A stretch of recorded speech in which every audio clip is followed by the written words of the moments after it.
د دولت جوړونې د نړیوالې اجنډا په اړه پرمختګ. په وروستیو میاشتو کې د نړۍ د مشرانو ترمنځ د دولت جوړونې د اجنډا او اهمیت په اړه توافق شوی. د نړیوال بانک رئیس رابرټ زولیک ناکام دولتونه یعنې زموږ په دوران کې د پرمختګ په وړاندې تر ټولو لویه ستونزه بللې ده. لکه زولیک د امریکا د پوځ د ثبات د ادارې لارښود د 2008 زېږدیز کال په اکتوبر کې د کمزورو او جنګ ځپلو هېوادونو لخوا راپیدا شویو ستونزو ته اشاره کوي. لارښود داسې طرح شوی چې د جګړو او بې ثباتۍ لاملونه لږ کړي او پرلپسې سولې، امنیت او اقتصادي ودې په موخه ځایي ظرفیتونه لوړ کړي. همداراز رابرټ کوپر وایي د دولت جوړونې بدیل نشته. په دې برخه کې لویه ستونزه د مشرانو په انکار کې نه، بلکې خبره د هغو بیروکراتیکو سازمانونو په تنظیم کې ده چې مرستې څاري. د هایټي هېواد په دې برخه کې داسې راپور وړاندې کوي: د حکومتولۍ او سیاسي ثباتۍ د حل د یوې اړتیا په څېر پېژندل شوی او د دې لپاره د مرستو په سیستم کې اوږدمهاله ستونزو ته اشاره شوې ده.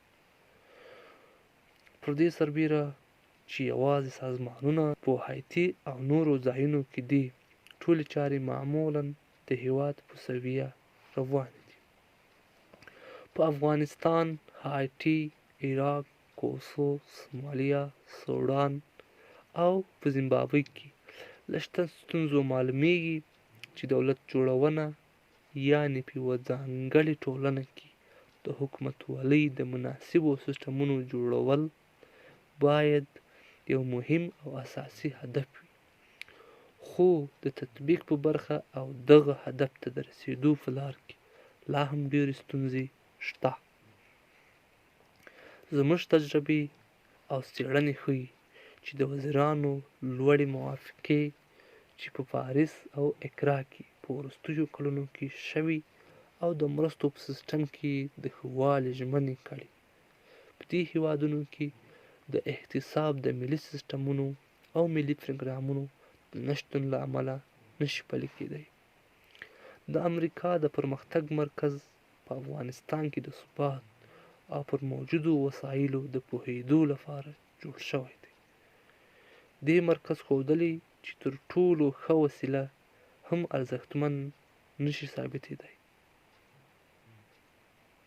بلکې د ودې لپاره خورا زیات کار ته اړتیا ده.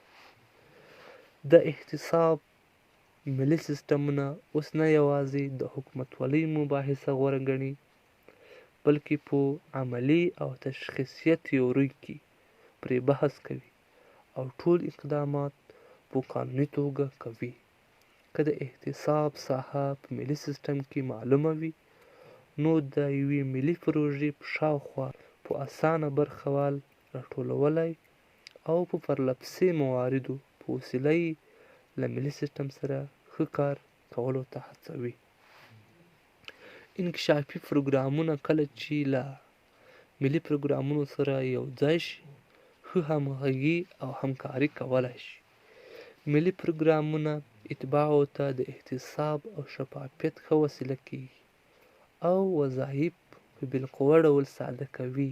همداراز مسلسل لومړیتوبونه هم ممکنوي. په عین وخت کې ملي پروګرامونه د خلکو ځواک تنظیمولی شي.